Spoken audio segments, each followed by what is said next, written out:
medida, é a conta menor que tiraste em vida, é a conta menor que tiraste em vida. É de bom tamanho, nem largo nem fundo, é a parte que te cabe nesse latifúndio, é a parte que te cabe nesse latifúndio.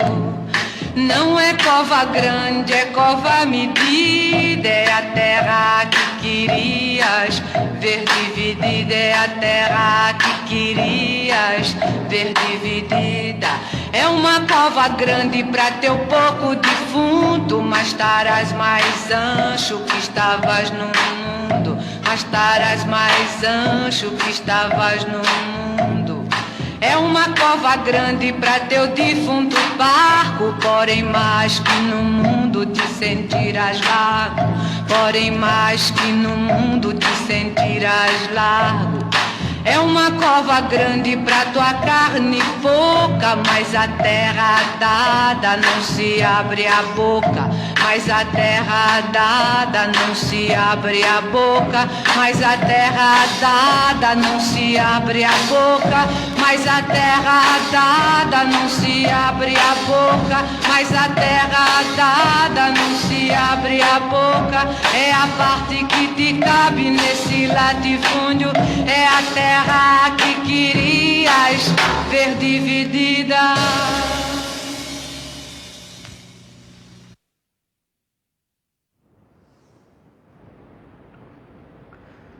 Bueno, buenas noches a todas y a todos. Aquí estamos con un nuevo programa, el número 52 de convocatoria. Los saludamos a todos y a partir de ahora vamos a empezar a salir los jueves. Algunas cuestiones laborales mías y de Carlitos nos invitan a cambiar el día para dejarlo para empezar a transmitir. Vamos a empezar a transmitir los jueves.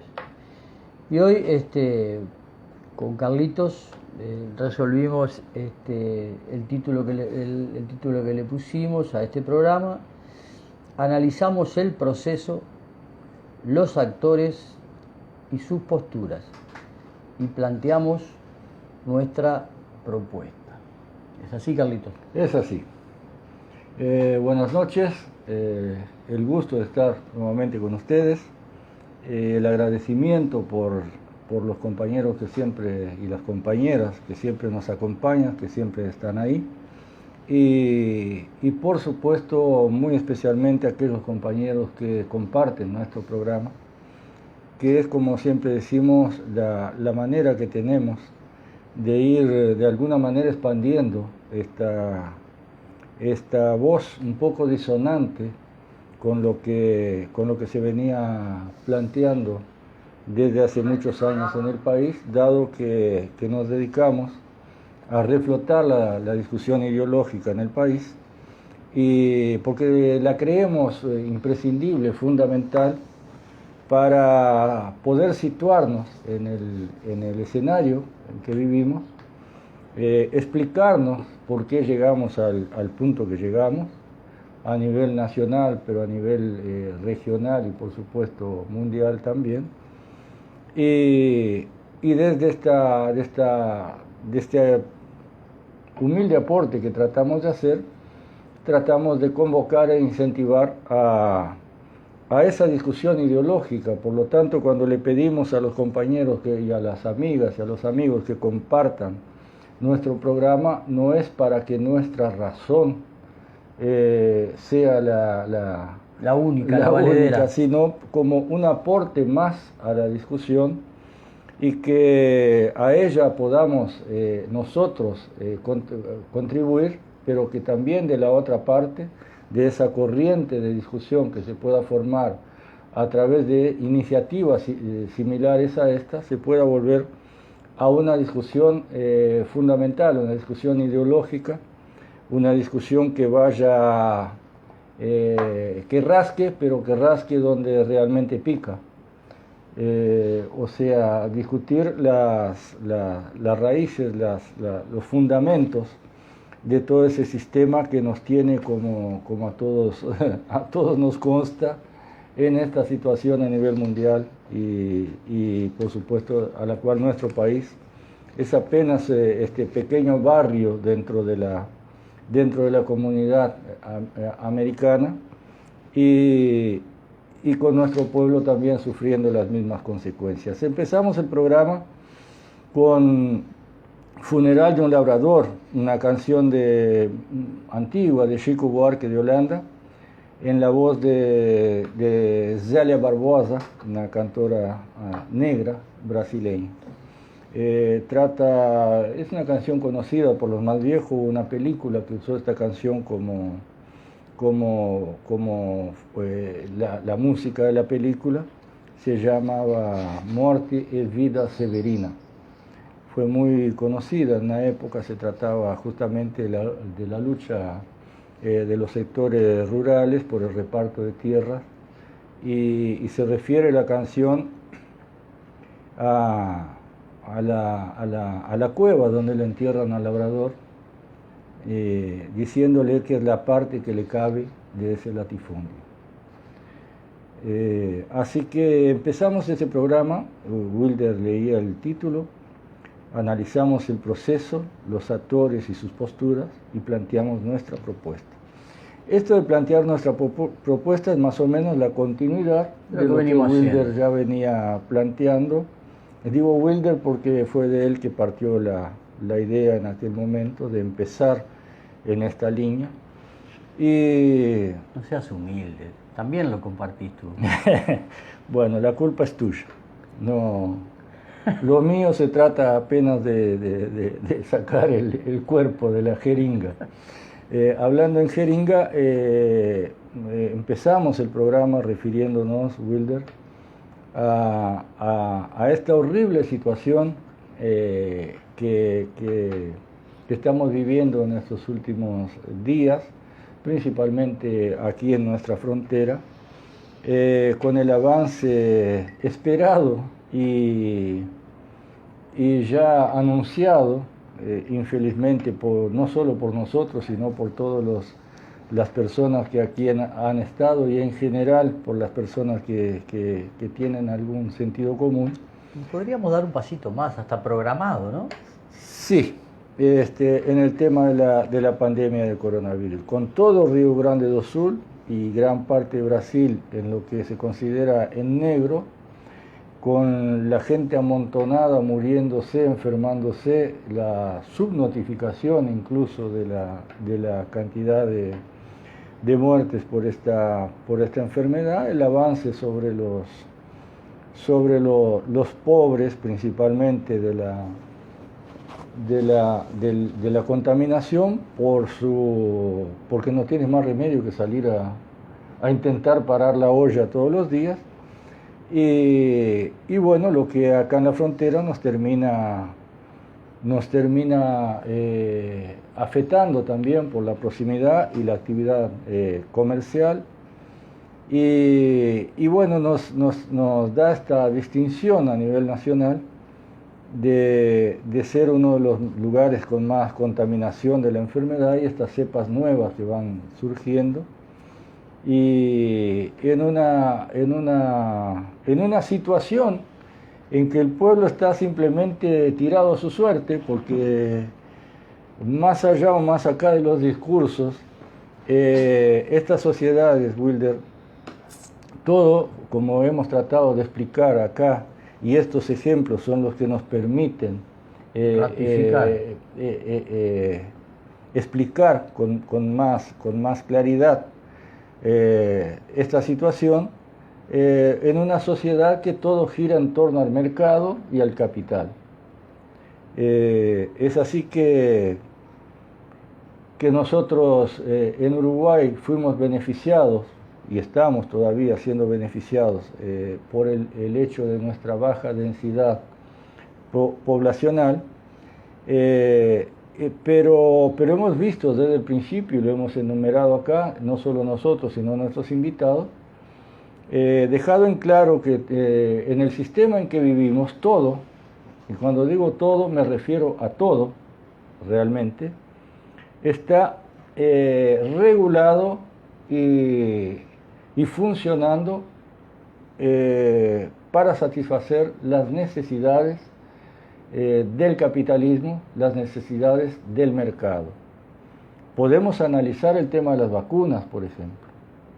Las vacunas que llegaron en un número hasta ridículamente inferior a cualquier necesidad de una campaña de vacunación en el país.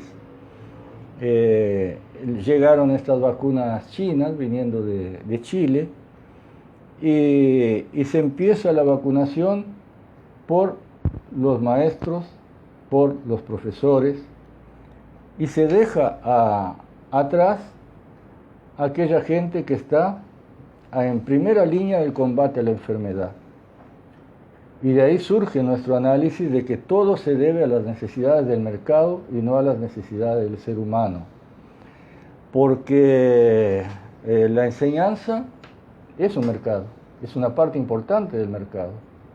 Hay una zafra, así como fue aquella zafra que forzó el comienzo de clases presenciales en las escuelas rurales para atender las necesidades del capital de sacar del campo su zafra, y por lo tanto había que liberar a esos padres para que sus hijos estuvieran en la escuela mientras ellos trabajaban.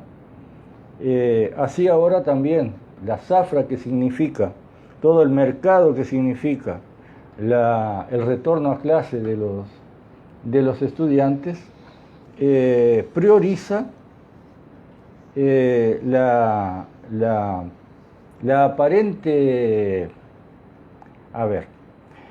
prioriza la vacunación de los maestros y los profesores, no en el sentido de que eso vaya a otorgarles alguna garantía real, sino que les va a otorgar la posibilidad de creer que están cumpliendo con una función para el mercado que es segura. Y partiendo de este análisis de la priorización del mercado como fundamental en el funcionamiento del Estado burgués y capitalista, es que vemos como últimamente Wilders se ha mostrado con toda su claridad aquello que veníamos enumerando desde marzo, desde el primer día de este programa, cuando llamábamos a la discusión ideológica y nos lamentábamos por la siesta progresista que había tenido el país durante 15 años y más, porque desde las épocas que empezó a tener incidencia con la Intendencia de Montevideo el progresismo, veíamos cómo se embarcaban detrás de esa aventura aquellos sectores incluidos de la sociedad, aquellos sectores que de alguna manera sentían que podían convivir con el sistema capitalista y que bastaba con mejorar algo y ayudar a los pobres, esto iba a cambiar la vida de los uruguayos. Hoy, después de tantos años, aflora con total crudeza el fracaso, usemos la palabra correcta, el fracaso de todo este intento pequeño burgués socialdemócrata de llevar adelante un cambio social a partir del maquillaje o de la puesta de curativos sobre lo que es en realidad la causa del problema, el capitalismo excluyente, que hoy le da un baño de proletariedad a muchos de los incluidos del sistema. Aquellos que han luchado y que han estudiado y que han dedicado gran parte de su vida a prepararse para el mercado de trabajo. Me estoy refiriendo a los profesores y a los maestros, que por distintas causas, que a veces ni siquiera ellos analizan, han logrado con su trabajo, con sus estudios, ser incluidos y bien sucedidos, medianamente bien sucedidos, dentro de ese sistema, sin a veces tener la noción correcta de pertenencia de clase. Y es así que ahora aflora la verdad cuando por su propia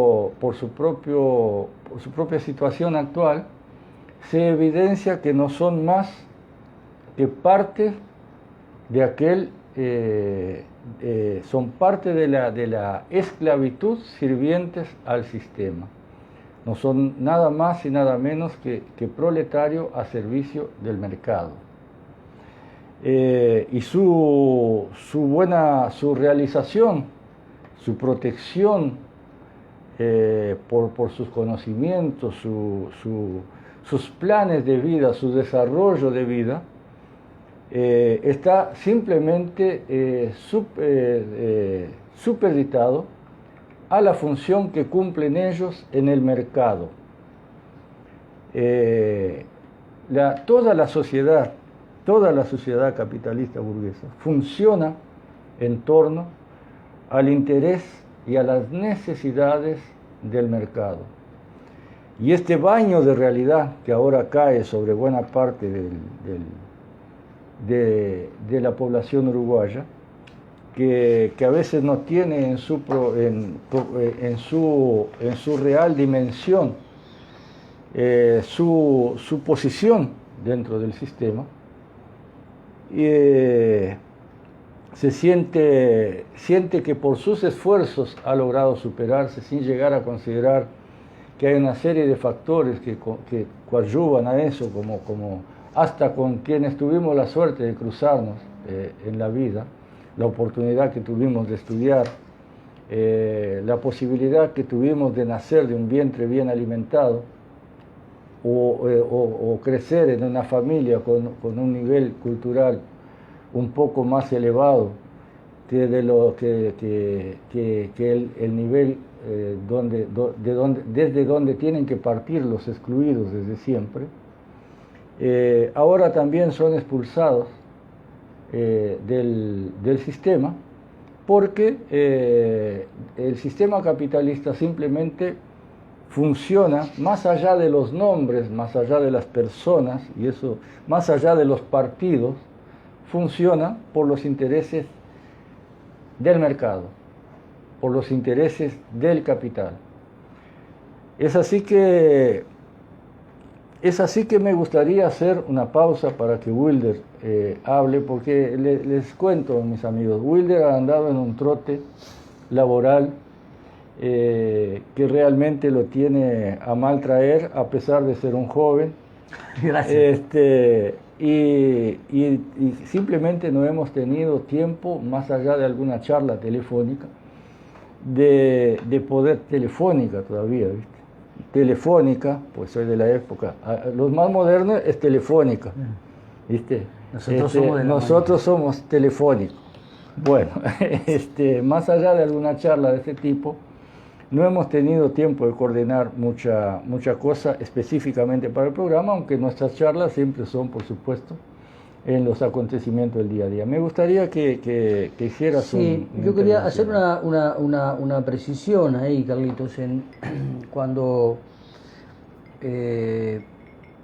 los compañeros no identifican su clase, ¿verdad?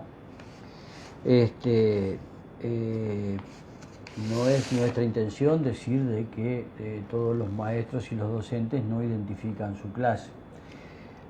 Eso venía después. Pero sí hay confusión en muchos maestros y docentes con respecto al rol que juegan en la sociedad, pensando de que que no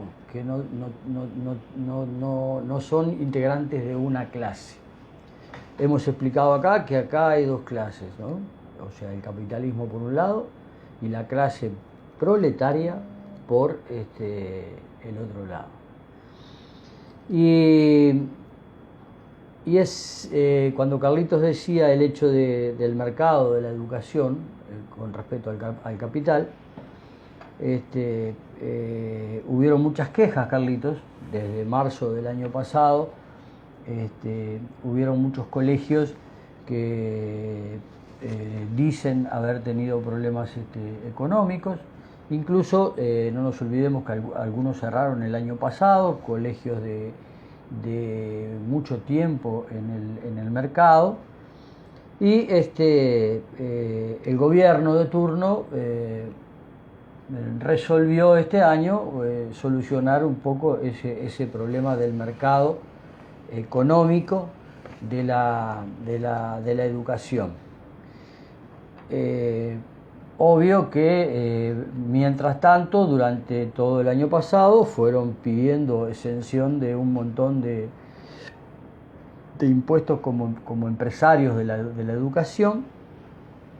Así que este año arrancan con esos beneficios. Y cuando Carlitos hablaba de la cuestión de que Río Grande do Sul, absolutamente todo, y ya saliendo hasta un poco trepando más adentro de Brasil, están con lo que se llama la bandera negra. O sea, ya pasaron todos los colores esos que nos han mostrado, que después algún día vamos a hablar, porque empezamos hablando con porcentajes, después empezamos a hablar de colores, después empezamos a hacer gráficas, y las gráficas después se modificaron en su diseño, todo tratando de manejar la cabeza de la gente.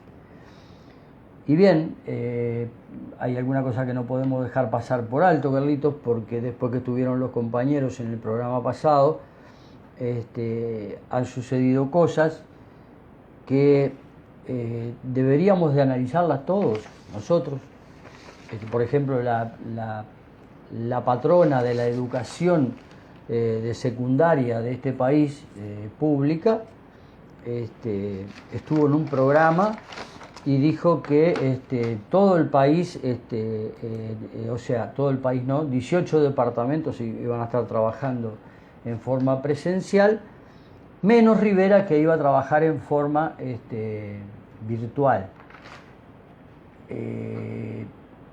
La verdad que parece una provocación. O sea, sepan todos quienes no son del departamento de Rivera que Rivera arrancó de forma presencial. O es un desconocimiento, porque a esta altura, Carlitos, tenemos que ver, son demasiada cantidad de errores que da para ponerse un poco sospechoso de si son errores o es un manejo de distracción. Porque ahí tuvieron que salir los docentes a explicar que Rivera arrancó como todo en todo el país con presencialidad, no arrancó con virtualidad. Para que sepan, al igual que todo el país. Al igual que todo el país, pero para que sepan, hace 2 días, o sea, a las 48 horas de arrancar, ya teníamos 10 liceos del departamento con problemas de COVID. Una escuela y algunos centros CAIF. A las 48 horas de haber arrancado la presencialidad. Ahora parece hay que pensar que aparentemente es una provocación.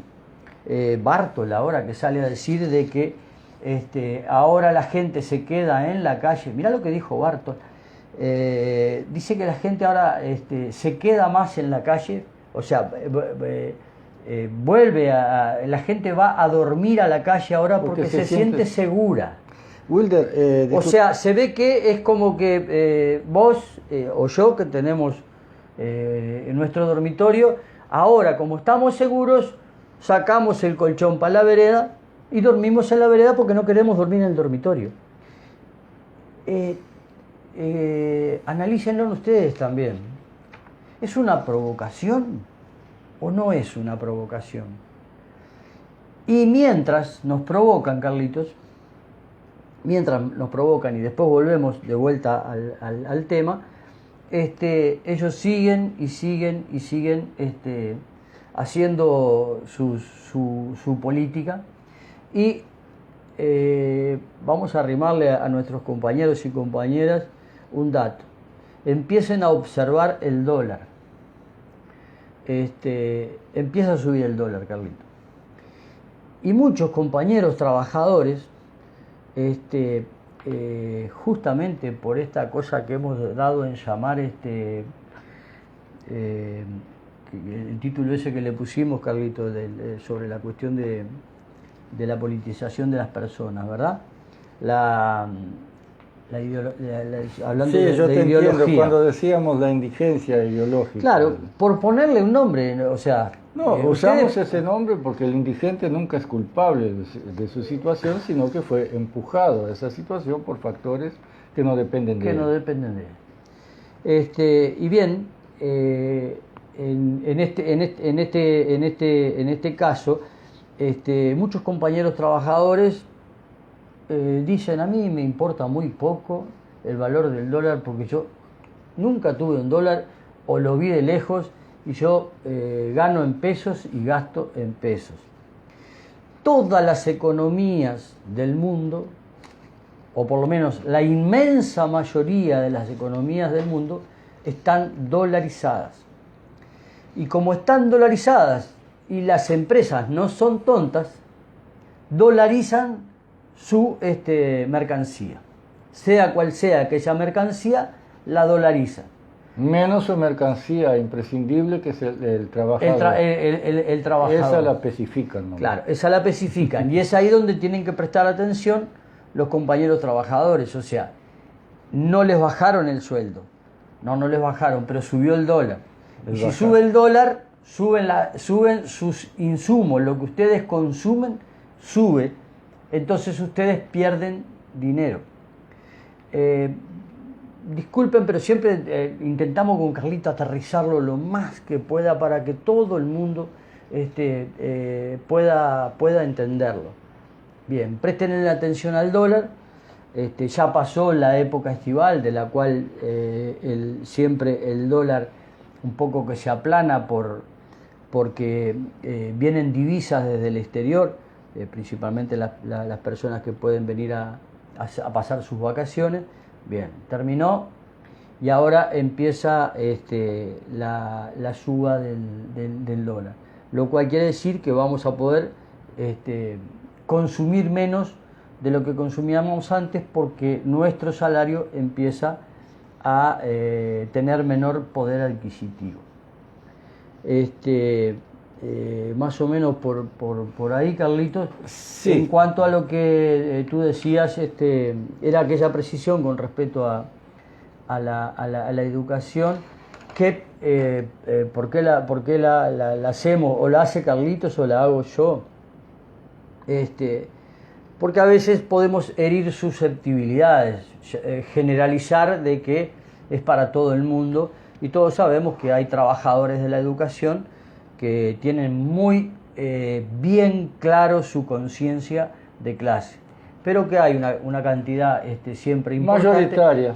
Ahí está, que no tienen la conciencia de pertenecer a una clase, porque nos han dividido, lo dijimos en otros programas anteriores, nos han hecho creer que en esos estrados en que ponen los gobiernos se encarga de ponerlo. O sea, fíjense en lo que gana un bancario, fíjense en lo que gana un maestro, fíjense en lo que gana un profesor, fíjense en lo que gana un dependiente del supermercado. Pero todos sabemos que el trabajador bancario no deja de ser simplemente un trabajador, igual que el trabajador dependiente que cumple sus funciones en el mercado. Por algunas cosas importantes, o sea, los bancarios, si han logrado tener cierto salario más digno, ha sido por su capacidad de organización y porque también es un lugar donde la capacidad de organización influye sobre el capital. O sea, el capital tiene que desprenderse, o sea, ceder un poco de terreno a la lucha de los trabajadores bancarios, porque es allí donde se hace o se multiplica su dinero utilizando los bancos. Si los bancos cierran o si están de paro, ellos tienen problemas para poder hacer funcionar sus economías. Si no, ténganlo claro, todos sabemos, o sea, ténganlo claro los compañeros bancarios, también tendrían problemas salariales si no fueran parte de un resorte de este sistema en el que ellos están ubicados en un lugar que el hecho de que se organicen implica de que algo de terreno tienen que ceder los capitalistas. Pero en definitiva, el día que todos entiendan que también en los otros niveles, el dependiente del supermercado, si todos los trabajadores organizados en el supermercado tuvieran la fuerza que han logrado tener los bancarios y poder rescatar algo más para sus economías del sistema, también tenganlo claro los compañeros que si los supermercados cierran en todo el país, o sea, atrás de los supermercados hay empresarios, van a tener que hacer lo mismo con los patrones de los dueños de los supermercados, las tiendas, todo lo que sea el comercio, también van a tener que ganar menos y poder, los compañeros podrían tener mejores salarios, que son uno de los salarios, tal vez uno de los salarios más mal pagos, o sea, son los que eran los 16.000 pesistas que hoy deben de estar en 18 o 20.000 pesos en el bolsillo. En el bolsillo, que con la inflación y todo siguen siendo aquellos famosos 16.000 pesistas. Wilder, muy bien, redondeaste de una forma espectacular lo que yo venía diciendo, justamente reforzaste la idea de, ahora con lo último que dijiste, porque dijiste tanta cosa que no anoté que espero que esté en la memoria de todo, que quede en la memoria de todos los compañeros que están ahí. Tú reforzabas lo que decía yo en el sentido de, pusiste el ejemplo de los bancarios, el rol que cumplen en el servicio, en la necesidad que el mercado tiene de ellos, que el capitalismo tiene de ese personal para trabajar. Porque todo en la organización del Estado burgués, la enseñanza, la salud, el sistema financiero, las instituciones, todo cumple un rol dentro del sistema en beneficio del funcionamiento del sistema capitalista, que funciona a través del mercado, del movimiento de la plata que lograron acumular los capitalistas sacada del lomo del trabajador, como siempre explicamos acá. Entonces, por ejemplo, Wilder, cuando pasa esto con los maestros y con los profesores, con ese ninguneo de horas, con esa disminución de horas de trabajo, es porque en este momento puntual, dentro del mercado y dentro de los planes que para el país tiene este gobierno oligofascista, esa porción de la población que se sentía incluida puede parcialmente ser excluida. Y lo que tú decías, y yo quiero reforzar, el otro día lo hablábamos acá, que tú no estuviste presente por razones laborales también, el programa anterior, que estábamos con Marquitos y con Pablo, la habilidad que ha sabido tener, que ha tenido el capitalismo y la burguesía de tener esclavos libres. Aquello de igualdad, libertad, igualdad y fraternidad entendida como la posibilidad de dar limosna al pueblo por parte de los que tienen, igualdad ante la ley y la libertad de firmar contratos con sus explotadores. Todo ese fundamento que partió desde ahí, haciéndonos pensar que somos libres, cuando en realidad si no somos esclavos no vivimos, porque la posibilidad de permitirnos que vivamos o no lo tiene la burguesía, la dueña del mercado, al cual estamos sometidos,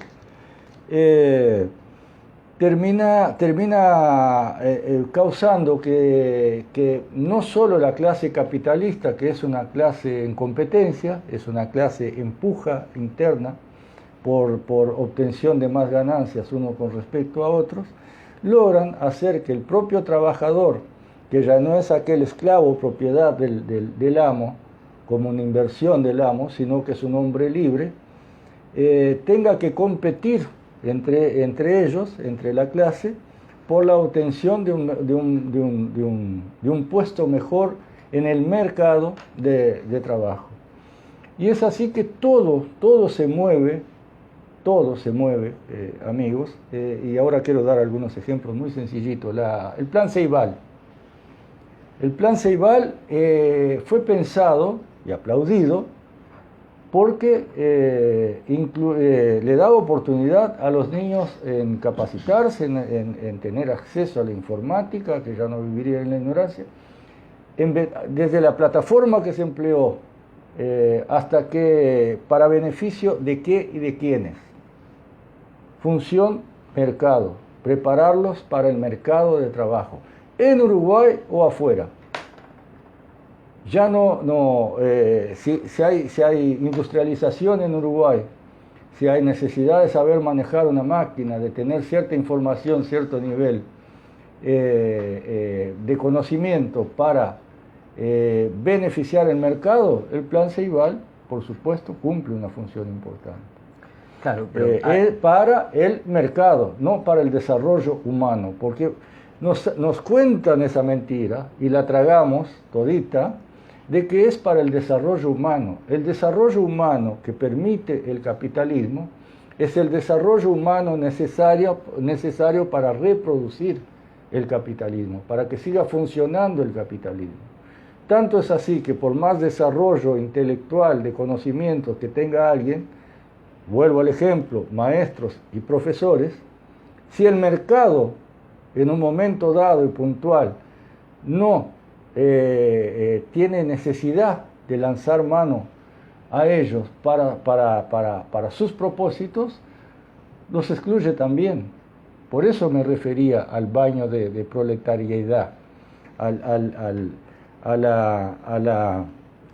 a los ejemplos que nos permiten, a los hechos puntuales, discúlpenme, que nos permiten usarlos como ejemplo para lo que venimos repitiendo siempre acá desde el punto de vista del análisis ideológico de la situación. Claro, la salud. Claro, pero viste, estabas hablando del Plan Ceibal. ¿Estamos en contra de que los alumnos tengan una computadora para nada? Yo creo que no para es nada, necesario lo que explicar, estamos haciendo, no, pero no habíamos puesto tener de acuerdo. No habíamos puesto de acuerdo. Tener la preocupación de que alguien entienda por el otro lado, que nos compare con Graciela Bianchi, que dice que van a crear unos idiotas informáticos. Claro, no, para nada. Van a crear personas capacitadas informáticamente y munidas del conocimiento necesario para aportar al mercado de trabajo. Claro. Capitalista, en beneficio de la burguesía y del capitalismo. Y eso es lo que tienen que tener claro todos los compañeros, ¿verdad? Y compañeras, de que atrás de eso, obvio que está bien que tengan una computadora, con el avance que hay en la tecnología. Pero tienen claro, que ser conscientes de que es en razón del mercado. Como todo en el capitalismo. Porque hay muchas cosas para hacer que no tendrían tanta incidencia o no tendrían incidencia en el mercado y no se hacen. ¿Por qué no se hacen? Porque no le interesa al mercado. Si mañana le interesa, lo hacen. Si mañana le interesa, lo hacen. Vayamos a la salud. La universalización de la atención a la salud. Antes de llegar a la salud, porque me quedó algo en el tintero, Carlito. La cuestión de los 15 docentes sancionados. Sí, vamos a llegar a eso. Pero después pasamos para la salud, ¿o querés tocarlo de la salud? Yo estoy enumerando los puntos para ejemplificar la cuestión de que todo en el sistema, todo en el Estado, me faltaba la salud y la justicia, Will. Vamos entonces, dale. La salud, la universalización de la salud. ¿De qué se trata esto? Alguien nos puede decir, ¿y ustedes están en contra de que todo el mundo tenga derecho a asistirse en la salud? No. Pero ¿por qué se hizo y en beneficio de quién se hizo en el momento que se hizo? Se hizo en beneficio del mercado, se hizo en beneficio de las mutualistas, en beneficio del enriquecimiento aún mayor de los propietarios de mutualistas y el sector burgués que maneja el mercado de la salud en Uruguay. Y llegando a la justicia como otro de los... Porque muchas veces decimos la defensa de nuestras instituciones. La justicia es una institución, uno de los poderes del Estado. También es una herramienta más del mercado. En toda la historia fue así. Porque a veces le dan un valor, maximizan la función de alguna de las instituciones, algunos de los poderes del Estado, como en este caso la justicia. La justicia nada más es que un sirviente de la clase dominante, históricamente fue así. A mí me interesa aclarar esto porque a veces, ahora nos vamos a referir al tema de los profesores destituidos. A veces nos dicen, bueno, es la justicia, que quede en manos de la justicia. Creo en la justicia de mi país. En la época de la esclavitud, ¿qué hacían los jueces? Condenaban. ¿Qué hacía el Poder Judicial? Condenaba a los amos de esclavos que los mataban a latigazos, los mataban de hambre. O se sumaban y aplicaban, aceptaban la ley. En la época la ley que le imponía la clase dominante. En la época de la Inquisición, algún juez mandó prender a algún cura por quemar vivo a un hereje en una hoguera. La justicia simplemente es un sirviente de la clase dominante. La clase dominante escribe las leyes y la justicia, como su peón, las ejecuta. Como su corte, nos decimos corte de justicia, la Suprema Corte, es simplemente la corte de alcahuetes de la clase dominante, la que maneja las leyes para beneficiar a esa clase dominante. De ahí tenemos que los ricos prostituyen a menores y están sueltos. Un rico trafica toneladas de droga y está suelto. Y un pobre roba una gallina y invaden un barrio igual como pasó el otro día y tirotean a mujeres para agarrar a alguien que cometió un delito sin pertenecer a la clase que sí lo puede hacer impunemente. De eso se trata la justicia. Dejémonos de jorobar con la justicia. Incluso más, la justicia es el último eslabón que se cambia cuando se cambia una sociedad. Es el último peón de la sociedad anterior que se cambió, que va cambiando su postura. porque se manejan también con la jurisprudencia y lo juzgado anteriormente. Es así que en la sociedad actual la justicia funciona para garantizar el derecho fundamental, erga omnes, como decían los griegos, el derecho de la propiedad privada, del derecho a poseer contra todos los demás, a través de la letra de la ley que ellos aplican. ¿Qué vale más para la justicia? ¿El derecho de alguien que se está muriendo de hambre o el derecho del dueño del supermercado? ¿Qué vale más para la justicia? ¿Alguien que se está muriendo de frío o el derecho del dueño de la tienda que está abarrotada de ropa? ¿Qué vale más para la justicia? ¿El derecho al que precisa un techo o el derecho al que tiene decenas de casas para la especulación inmobiliaria? Es el derecho a la propiedad privada del mundo actual, derecho sagrado para el capitalismo. Preguntarle a un jurista, a un juez, a un abogado, lo que está bien y lo que está mal, es la mayor idiotez que se puede cometer en cualquier sociedad. Por más supremas que sean las cortes, por más trajes y corbatas que usen, son simples, por más pompa, por más actitud soberbia que tengan, y hasta una forma de hablar diferenciada, son simples sirvientes del poder del momento en cada sociedad. También en esta sociedad funcionando en beneficio del mercado. ¿Tú querés llegar al tema de los profesores de este Me sacaste un montón de ventaja. Hablamos un poquito de los docentes, déjame pasar un poquito por las... Es de público conocimiento para todos, que fueron sancionados 15 docentes de secundaria por haberse sacado una foto en un predio liceal. Lo llamativo de esto, Carlitos, lo llamativo de esto es que ya lo dijimos anteriormente y llamamos a la reflexión a los compañeros trabajadores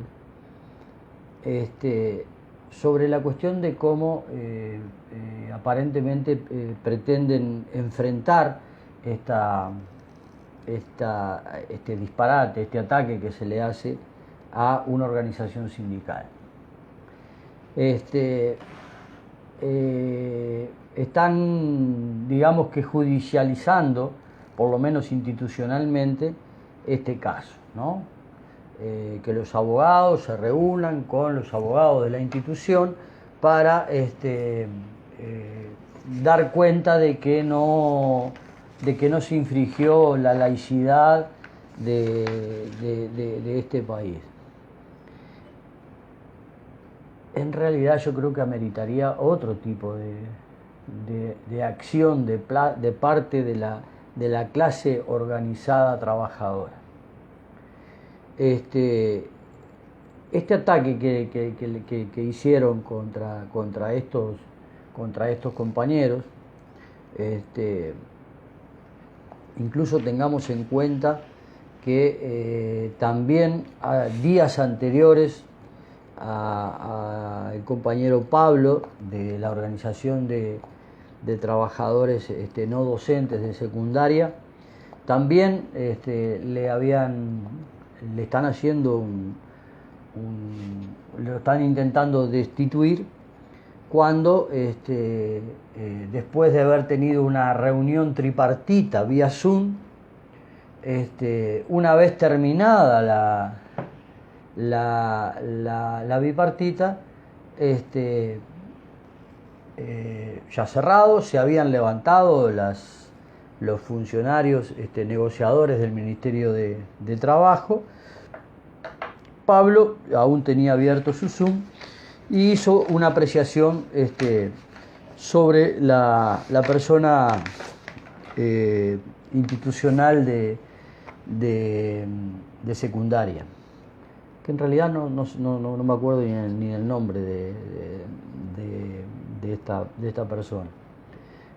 Pablo hizo una apreciación y inmediatamente ella ya reaccionó y ya comunicó al compañero el hecho de que la intención es destituirlo. Todo esto amerita, desde nuestro punto de vista, una reacción importante de los trabajadores. Porque fíjense en ustedes, no estamos hablando de organizaciones que sean muy poco numéricas, como lo es FENAPES. ATES no es un gremio muy grande, pero tampoco es un gremio pequeño, y ameritaba una acción de parte de los trabajadores, que no creemos que nosotros, humildemente, creemos que amerita otro tipo de reacción, no solo de los trabajadores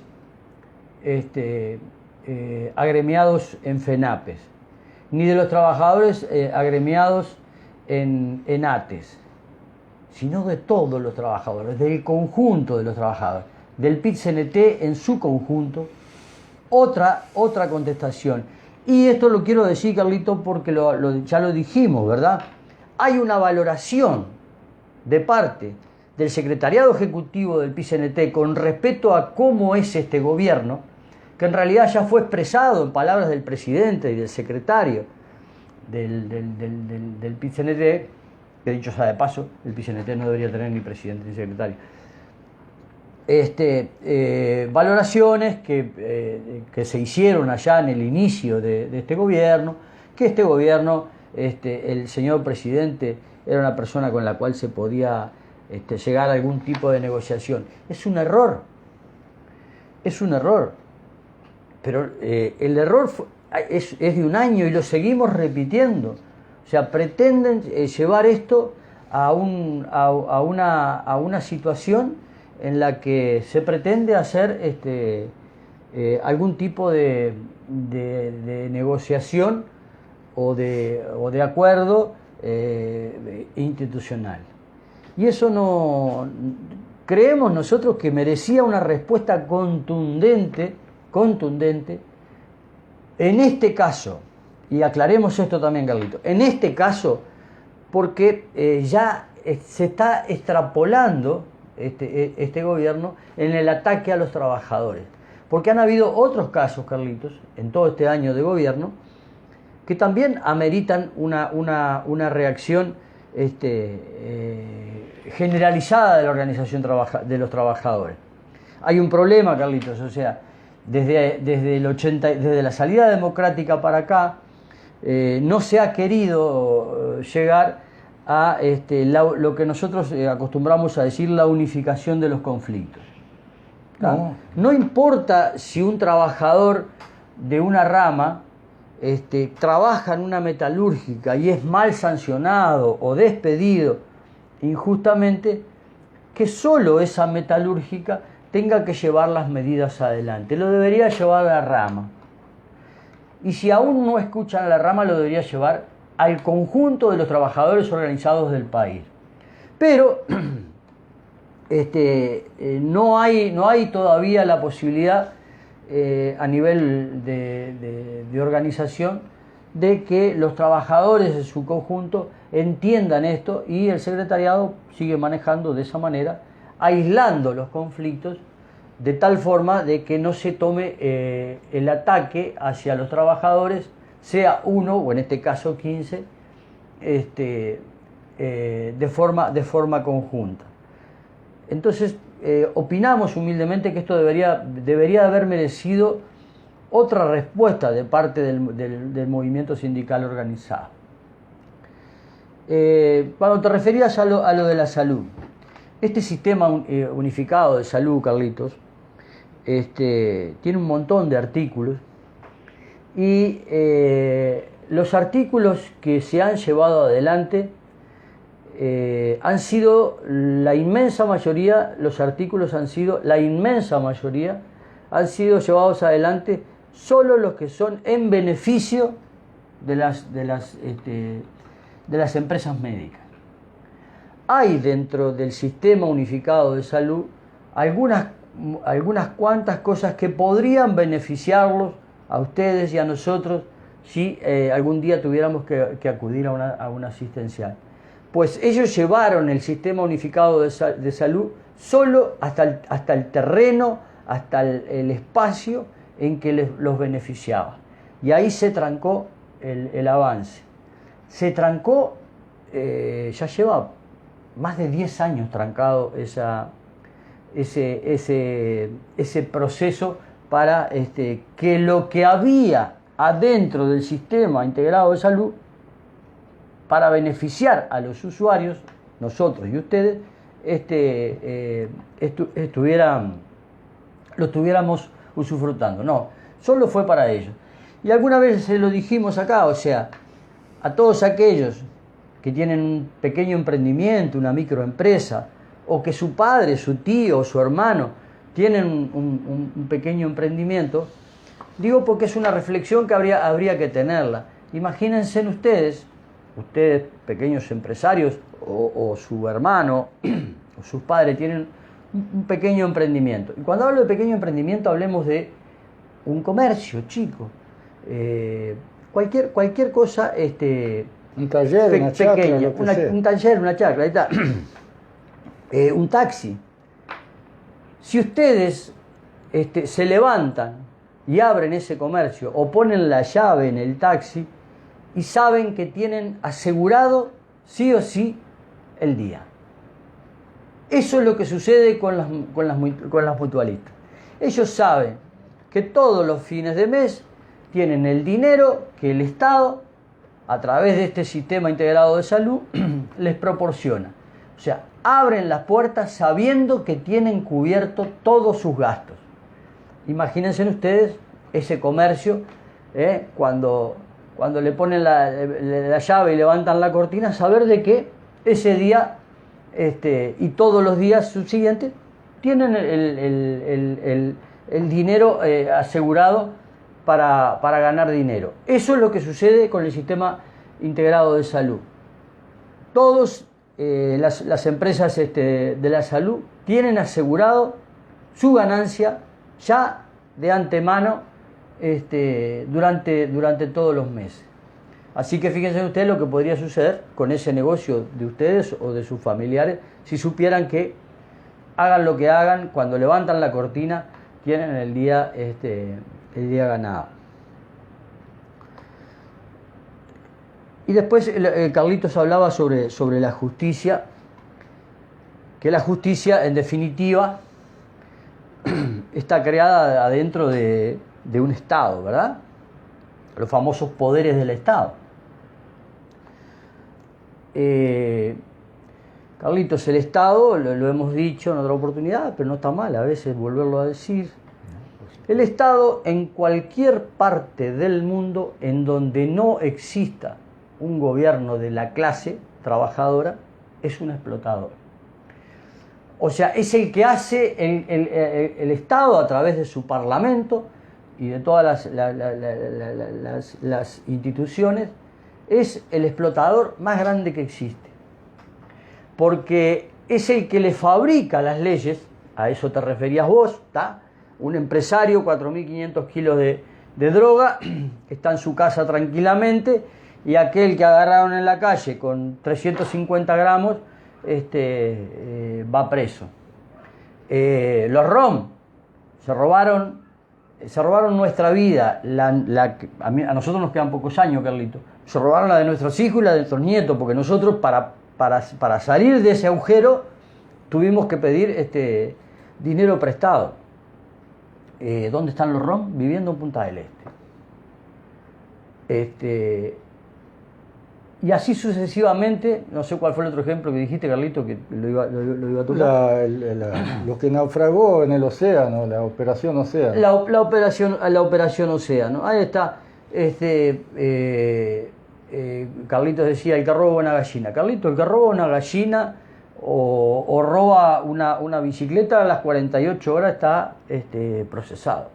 ¿Cómo es posible que se pueda procesar con esa prontitud y esa velocidad a alguien que comete un delito? ¿Tá? Porque supongamos que es un delito, a no ser que robe para comer, lo demás es considerado un delito. 48 horas está preso. Estos tipos, de los cuales existen pruebas contundentes, están libres y se están amparando ahora, no sé a qué artículo, porque si no lo tienen se lo fabrican luego para ellos. Posiblemente ninguno de ellos vaya preso. Y mientras tanto, tampoco están presos. Van más allá, están tratando de ser víctimas de sus víctimas. En vez de victimario, pasar ellos a ser víctimas y sus víctimas ser victimario, como que los están chantajeando. Claro. Los están dejando expuestos y todo lo demás. Y déjame hacerle acuerdo a todos ustedes. Los ROM, quien termina dejándolos en libertad es el que era el abogado, el secretario de la presidencia. No me acuerdo el nombre de cómo era el nombre de él, de Tabaré Vázquez. Sí, no me acuerdo. No me acuerdo el nombre de él. Que fueron durmiendo el expediente, y como judicialmente hay un límite, hay un plazo, cumplido, supongamos, el plazo era de 6 meses, a los 6 meses y un día este abogado se presenta en la justicia y dice, bueno, ya no se puede seguir juzgando porque lo tuvieron 6 meses, no lo pudieron, no hicieron el proceso de ponerles la pena, así que hoy a los 6 meses y un día me presento con esta ley que dice que después de los 6 meses y un día los tienen que dejar en libertad. ¿Quedaron en libertad? Nadie se dio cuenta. Sí, nadie se dio cuenta de eso, Carlito. Discutir hasta esta altura la cuestión de clases en las cuales se maneja todo. Pero Carlito, era el Estado el que le estaba haciendo el proceso a los ROM. Porque tiene que mantener esa... Claro, pero ¿y el Estado no sabía que a los 6 meses, hipotéticamente, y un día iban a estar con el proceso cerrado? ¿El Estado no sabía eso? Te dejo el micrófono, Carlito, se me fue la mano. No, al contrario, me alegra. Tenía miedo que estuvieras tan cansado hoy que tuviera que por suerte, estás con una manija bárbara, me encanta. ¿Será? Tú que trabajas más. Sí, laburar más que te va a hacer bien. En un programa, Wilder, nosotros hablábamos de la dificultad que tiene la oposición en Uruguay hoy por un tema de coincidencia de postura de clase. Uh-huh. Por haber llevado adelante en el gobierno cosas que ahora podría estar criticando si no hubiese tenido esa postura de clase. Entonces, porque si no se nos va a alargar mucho, tenía mucha cosa más, pero tenés razón, no había mirado quiero resumir. Dale. Llegando al escenario en que vivimos hoy. Tú mencionaste los de los profesores destituidos, sí, en algo que reflotaron, una cosa que estaba archivada, sí, reflotaron para demostrar el poder y el cambio. La misma directora que les hace la sanción, en la campaña electoral llevó alumnos a escuchar a la calle Pou. Y no me acuerdo qué otro personaje. Sobre la cuestión de la despenalización de la droga, sí, de la marihuana o algo así. Pero eso no era... Se cargó a sus alumnos pero están las fotos que ahora circulan de escuelas con los carteles de UPM. O sea, es la ley interpretada según la postura y el interés de la clase o del sector de la clase que en el momento ejerce el gobierno. En este caso la burguesía está, como siempre, gobernando el país con su sector más a la extrema derecha en el país, queriendo acelerar y profundizar a través de estas actitudes y de la LUC y de todo lo demás,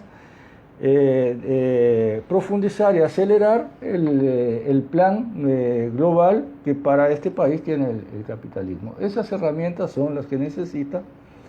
Y nosotros decíamos entonces esta dificultad de la oposición porque invitamos a los oyentes. Nos hace un aporte el compañero Napoli. Se llamaba el secretario de presidencia que sacó, le limpió la cola a los ROM, se llamaba Gonzalo Fernández. Gonzalo Fernández, sí, me acuerdo la cara y todo. Gracias, Héctor.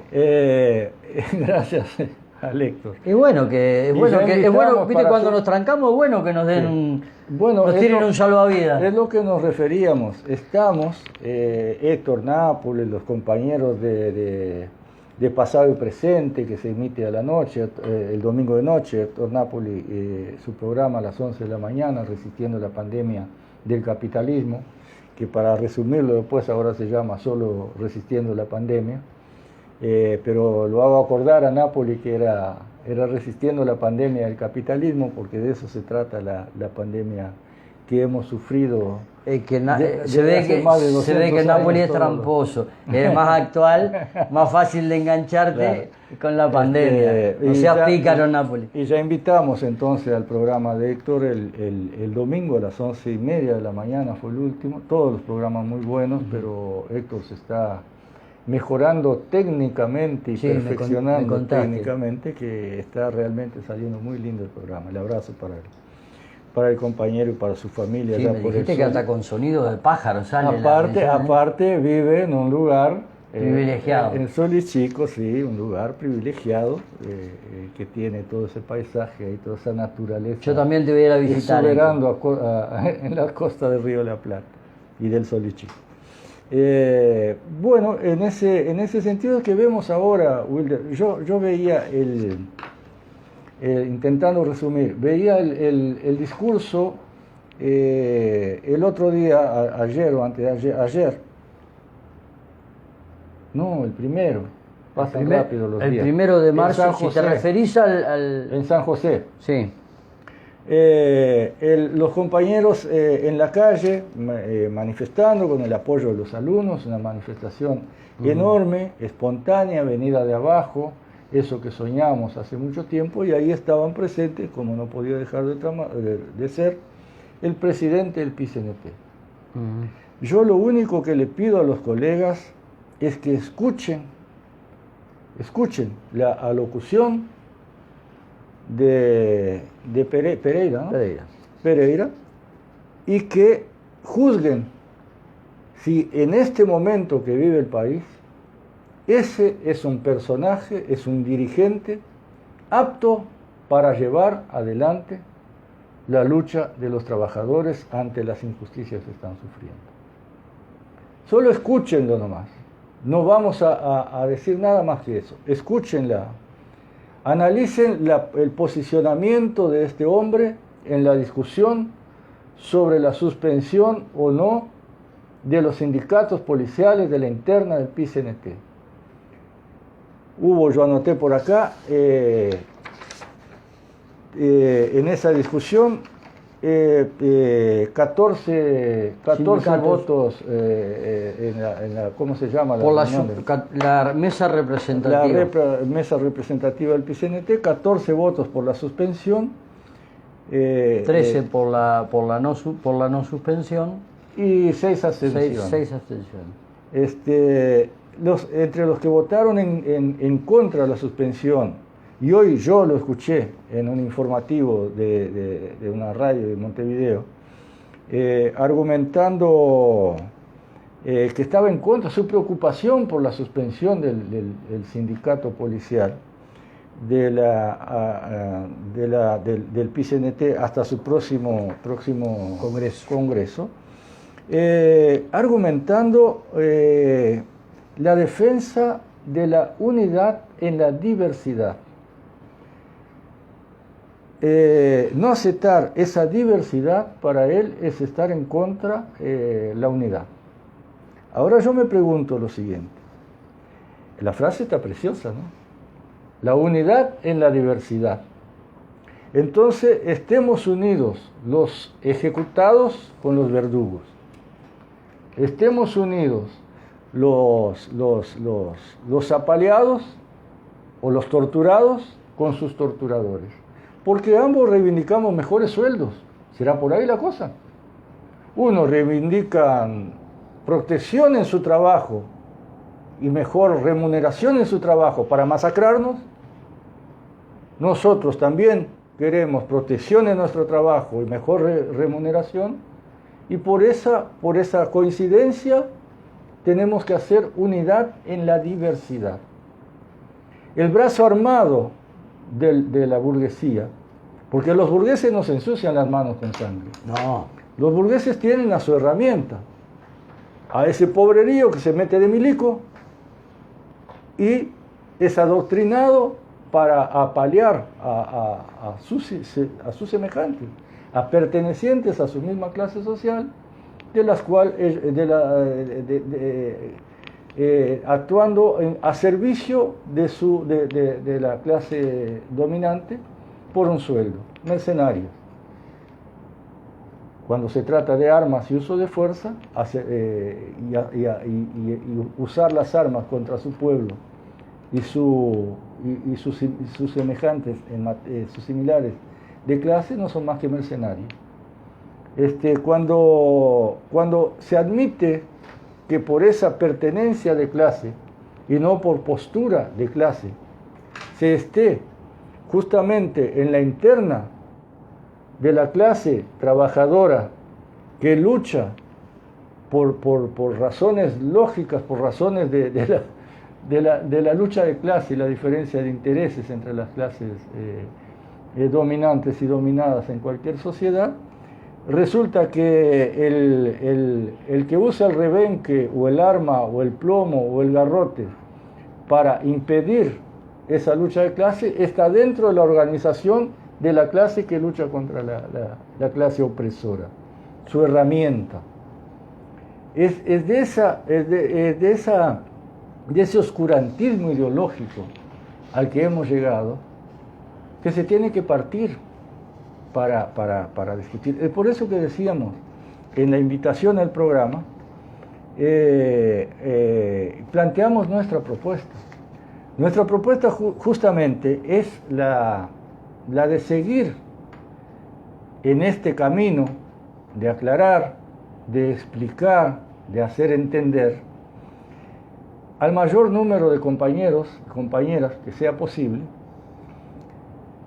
Hay un montón de compañeros y compañeras que ya están más que convencidos de todo esto, con los cuales lo único que nos falta es organizarnos, hacer que lo que proponía Wilder, que no muera este principio de organización en torno a la lucha por la derogación de la totalidad de la LUC,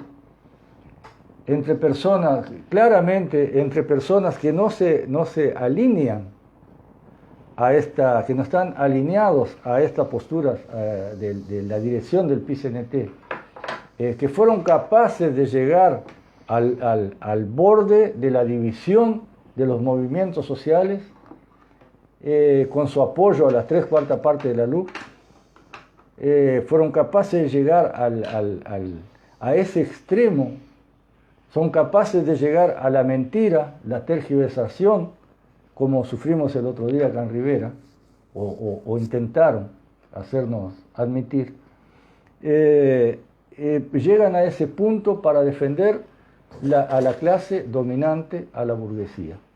Y entonces de ahí la dificultad de la oposición. La dificultad de la oposición por la coincidencia de clase. No hay ningún programa de parte de la oposición uruguaya que no vaya en línea, totalmente alineado con el capitalismo y con la burguesía. Es simplemente una cuestión de matiz. Hagámoslo, pero hagámoslo de forma más suave y disimuladamente.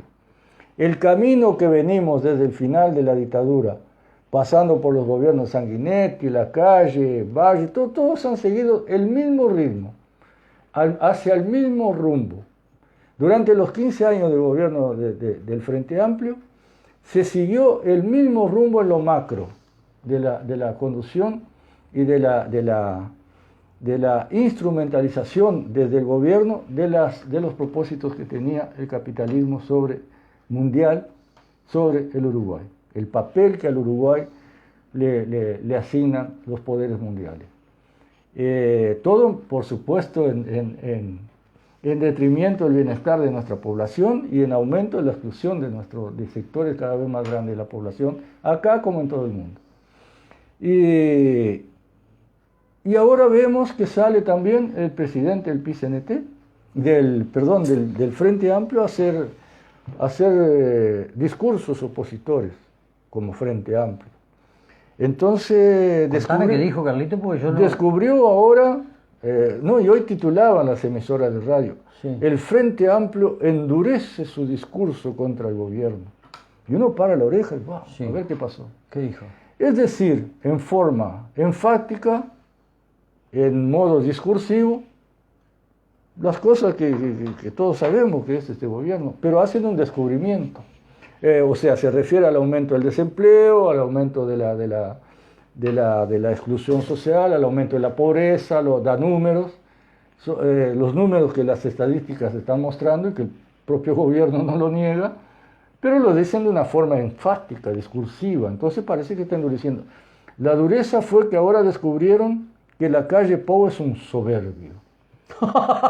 Ese fue el descubrimiento que marcó la pauta del endurecimiento del discurso del Frente Amplio contra aquello que nosotros decíamos hasta jocosamente. Cuando estaba en el Parlamento, cuando era un parlamentario, no era soberbio.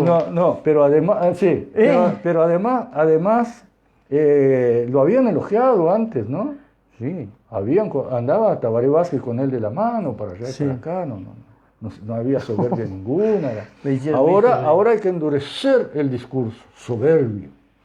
Cosa que desde el principio se vio. Ahora, esa soberbia casi infantil de este vagoneta que está ocupando la presidencia, por portación de apellido y apoyo del conjunto de la burguesía, porque le sirve a este momento a sus propósitos en Uruguay.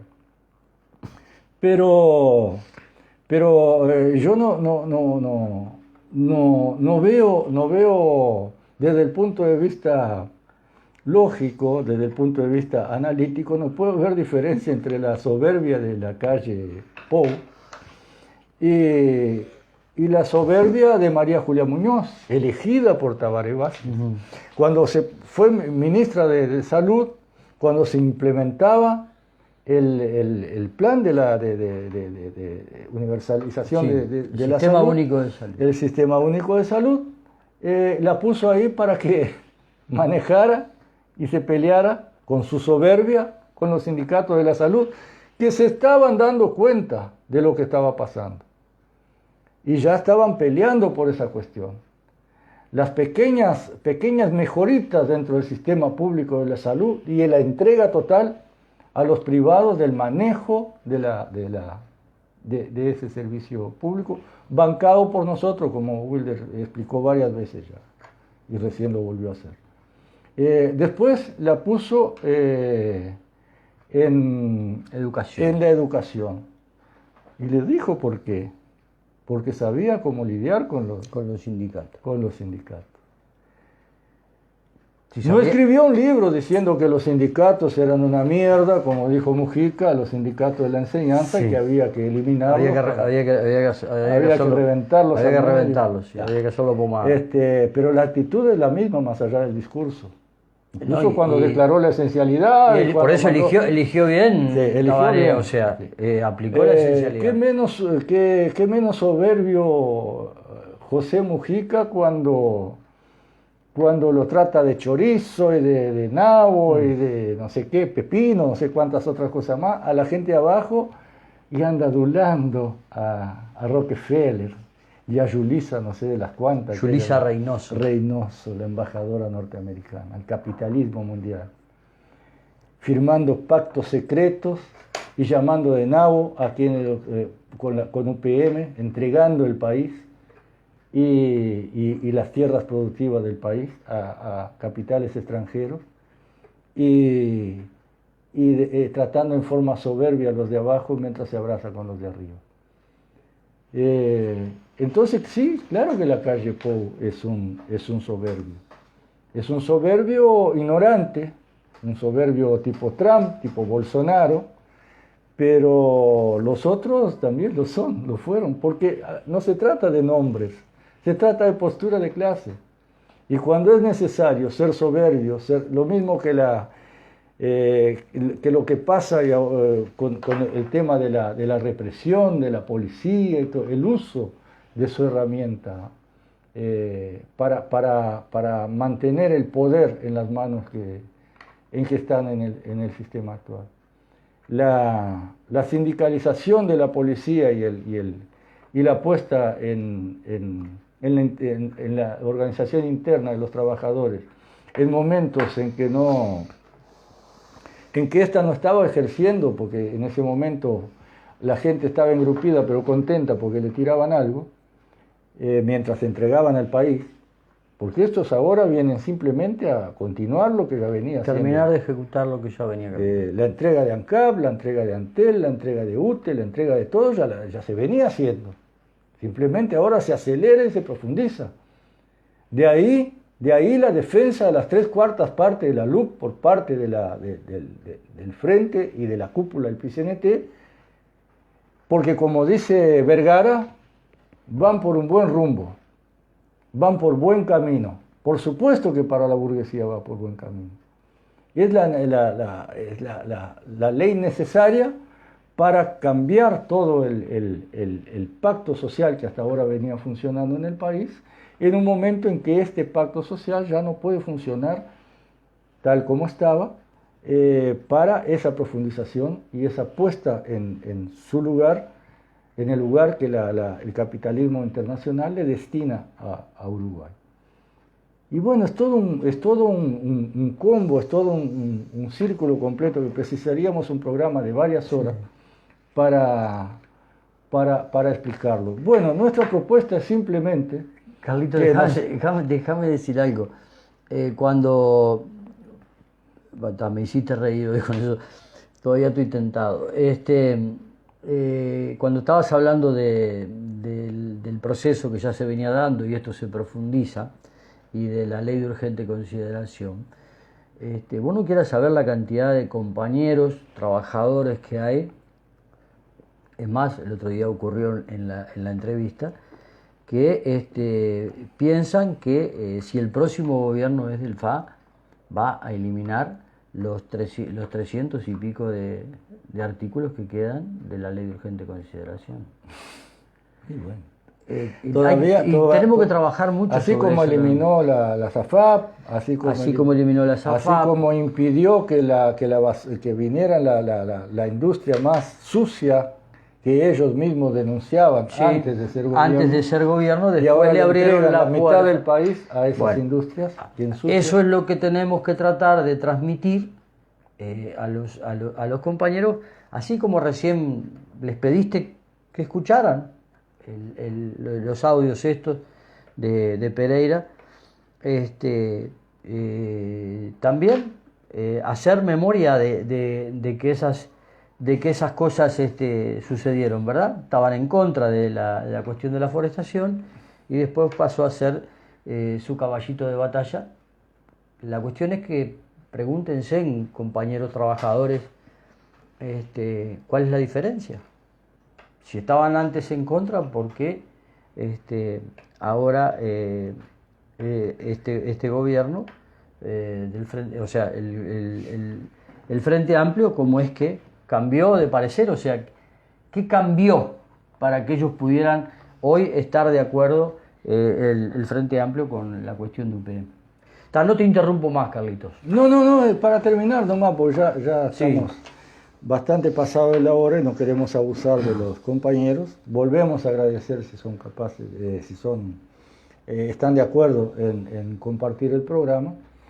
Y porque cuando hablamos de propuestas de convocatoria, y no quiero dejar de decir esto porque es uno de los llamados del programa, es que simplemente desde acá proponemos, en los que estamos en esta corriente de opinión que va creciendo, que se va formando en el país, que a partir de ese reencuentro y ese acuerdo en algunos puntos, seamos capaces de ir elaborando justamente una propuesta colectiva, que por supuesto no nos preocupemos con la viabilidad burguesa de esa propuesta, porque ahí vamos a tener, si nos preocupamos con una propuesta viable para la burguesía, será una propuesta capitalista.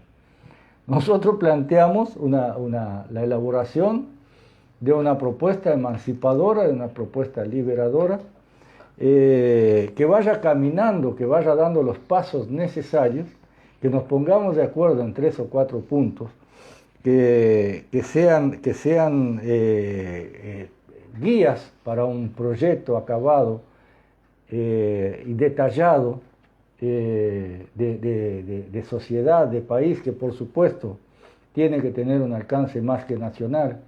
Esa corriente que en la región y en todo lado se va dando cuenta de que al final, como hace mucho tiempo y como siempre fue, la sociedad no está dividida en partidos, ni en colores, ni en banderas, sino que el gran problema de la humanidad es que estamos divididos en clases, dominantes y dominadas. Y eso a lo que te estás refiriendo, y no te interrumpo más, es lo que sucedió en Chile, es lo que sucedió en Francia con los chalecos amarillos. O sea, no son todos los chalecos amarillos de un X partido, o sea, confluyeron hacia algunos puntos en común. Y sucedió acá con la ley de urgente consideración contra toda la derogación total de la ley. Confluimos ahí un montón de compañeros que tenemos, porque tú lo dijiste muy bien, o sea, no nos preocupemos de algo que tiene que dentro de este contexto político histórico vaya a tener viabilidad. Empujemos eso, porque si logramos llevar adelante la intención de una derogación total de toda la ley, quiere decir que estamos por buen camino para intentar esto que Carlito está hablando. No hablo más. Porque justamente no porque la LUC, la derogación o la implementación de la LUC vaya a ser el cambio, porque derogar la LUC simplemente significa desacelerar el proceso, pero el proceso se va a seguir dando con LUC o sin LUC, amparado por esas dirigencias que tienen su postura burguesa más que clara ya a esta altura, repito, al punto de llegar a arriesgar su propia hegemonía dentro del movimiento social y de los gremios, con tal de defender la postura burguesa del gobierno oligofascista en la llevada adelante de una ley que es un combo total que encamina a la ruptura del anterior pacto social de convivencia de clases y de ir más o menos llevando la cosa dentro de determinados límites. Llegan al punto de arriesgarse, de tomar el riesgo de dividir a su propia gente con tal de defender lo que ellos saben como clase social burguesa, que es imprescindible para seguir en el dominio y haciéndole los mandados al imperialismo. Así que de eso se trata la propuesta. Vamos a seguir profundizando en ella, vamos a seguir pensando y tratando de hacer algunas puntualizaciones, propuestas de puntos concretos para ir trabajando desde ya, pero en principio es por ahí y reiteramos nuestra solidaridad con todos los compañeros perseguidos en este momento. La misma solidaridad, por supuesto, que siempre tuvimos con los destituidos desde siempre, con los que ya nacen destituidos, que ya vienen del vientre de la madre destituidos en esta sociedad, con los excluidos, porque quedaron compañeros trabajadores que quedaron sin horas y no pueden, tienen interrumpido su proyecto de vida dentro de un sistema en el cual estaban todavía incluidos. Los apoyamos, nos solidarizamos con ellos, lo mismo que nos solidarizamos con los excluidos de siempre, los que también ya nacen excluidos. Hasta que tomemos conciencia de que todos los incluidos y los excluidos pertenecientes a la clase trabajadora tienen exactamente los mismos problemas, su problema para salir de esa situación de riesgo permanente pasa también por el apoyo permanente a los que ya están afuera del sistema hace mucho tiempo.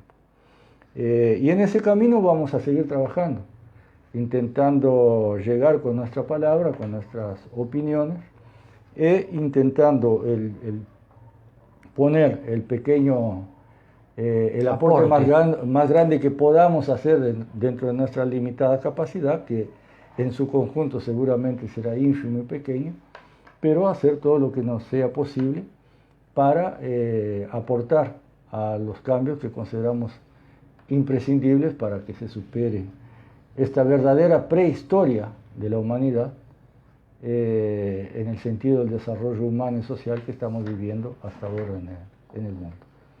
Así que por acá nos quedamos. Déjame Sí. una última cosa, Carlito, porque lo hablamos al principio del programa y se nos está pasando el tiempo cuando uno se pone nos ponemos muy activos en esto.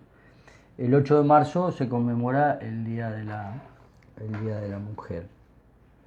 El lunes. Vamos a tener, convocatoria va a intentar estar en aquellos lugares públicos donde haya alguna actividad que tenga que ver con esta conmemoración. Y desde acá decimos, esta mesa está integrada por 2 masculinos, pero compañeras, no hay revolución en el mundo en la que no haya participado activamente y profundamente la mujer. O sea, es imposible hacer una revolución social como la que venimos hablando aquí en convocatoria sin la participación de la mujer. O sea, la mujer es parte de la revolución social en cualquier parte del mundo. Así que trataremos de acompañar con convocatoria esa conmemoración y tal vez algún día hablemos de estas diferencias que a veces tenemos del enfoque que algunos colectivos le aplican a esto. Comprensibles, Walter, comprensibles. Pero ¿y cómo no van a ser comprensibles después de una vida, por eso aclarémoslo, de una vida sometida, pisoteada y todo lo demás? Es comprensible, pero es hora de que también haya una comprensión general de lo que veníamos diciendo recién. O sea, es el sistema capitalista que se hace la fiesta con nosotros, los masculinos y lo femenino. Entonces tenemos que empezar a confluir. Y con los negros, y con los gays. Y con los gays, lesbianas, O sea, todo eso Claro. es un paquete. Entendemos que no tienen por qué esperar las mujeres, ni los negros, ni los gays, ni los travestis, a la revolución para reivindicar Y no. las injusticias que ellos sufren, Claro. más que nadie. Háganlo en ahora. Pero los seguimos invitando a participar también en Confluir. en la lucha fundamental, que es la lucha de clase, porque por más que logren sus fines, la mujer pobre va a lograr la igualdad con el hombre pobre, la mujer rica va a tener la igualdad con el hombre rico, así también el negro pobre va a tener igualdad con el blanco pobre, y el negro rico va a tener igualdad con el blanco rico. O sea, de eso se trata. Así que nosotros, con todo respeto, como lo hemos hecho en todas las oportunidades, vamos a testimoniar con nuestro programa, a difundir sus movimientos, su acto, o lo que tengan programado para ese día. Estuve leyendo por ahí lo que tenían, y los vamos a estar acompañando con todo respeto y manteniendo la debida cordura para escucharlas, y mantenernos en silencio en lo que tenga que ver con los problemas que solo que ellas, por estar inmersas en él, no tienen por qué estar escuchando las opiniones de Wilder y de Carlos sobre Que quede claro que ya acompañamos a todas en las varias oportunidades, convocatoria, acompañó movilizaciones organizadas. Así que un abrazo a todas las compañeras, y sepan que modestamente vamos a estar acompañándolas, y si necesitan o si precisan algún aporte, alguna ayuda manual para algo, estamos a las órdenes, por supuesto. Así que nos despedimos. Dale. Nos vamos con Citarrosa, un homenaje al Poder Judicial. Bien. La ley Estela de Araña. Uh-huh.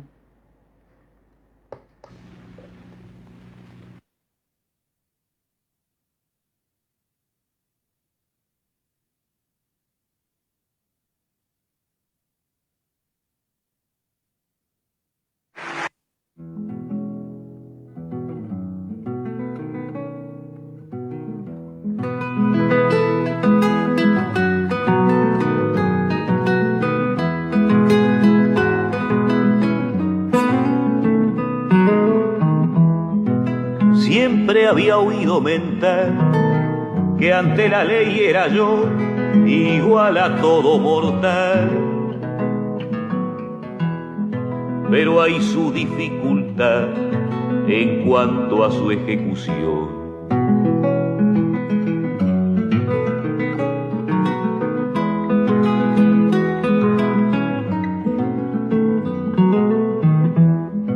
Roba un gaucho una espuela o quito algún mancarrón, lo prenden, me lo enchalecan, y de malo y salteador lo tratan, y hasta el presidio lo mandan con calzador.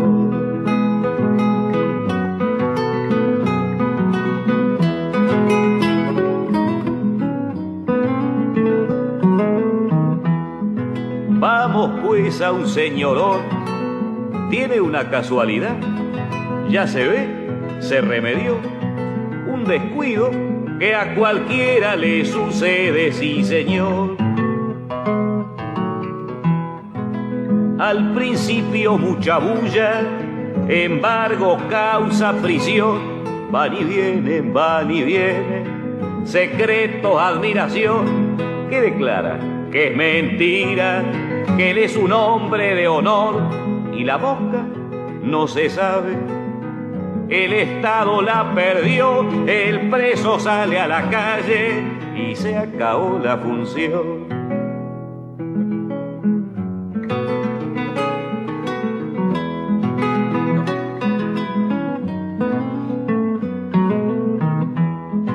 Y esto se llama igualdad, la perra que los tiró.